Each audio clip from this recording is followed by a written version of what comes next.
உங்களை விட இறைவன் உங்கள் மீது நேசம் கொண்டிருக்கிறான், கவலை கொள்ளாதீர்கள். நீங்கள் தனியாக ஒருபோதும் இல்லை.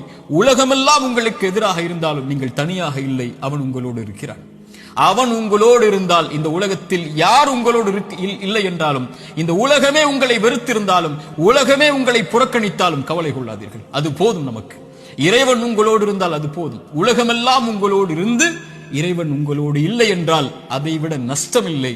உலகத்தில் எவரும் இல்லாமல் இறைவன் உங்களோடு இருந்தால் அதைவிட இன்பம் இல்லை. நபிமார்கள் உலகம் புறக்கணித்தது நபி நூஹை, ஆனால் நூஹோடு அல்லாஹ் இருந்தான்.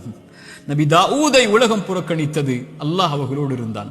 நபி யூனுஸை உலகம் புறக்கணித்தது, அவர்கள் செய்த பாவத்திற்காக மன்னிப்பை கேட்டார்கள், அல்லாஹ் அதிலிருந்து அவர்களை பாதுகாத்தான். இப்ராஹீமை உலகம் புறக்கணித்தது, அல்லாஹ் அவர்களோடு இருந்தான். மூசாவை உலகம் புறக்கணித்தது, அல்லாஹ் அவர்களோடு இருந்தான். நபி அல்லாஹ்வின் தூதரையும் உலகம் புறக்கணித்தது, பெரும்பான்மை புறக்கணித்தது, அல்லாஹ் அவர்களோடு இருந்தான். லா தஹ்சன் இன்னல்லாஹ மஅனா. அல்லாஹ்வின் தூதர் அதனால்தான் சொன்னார்கள், கவலை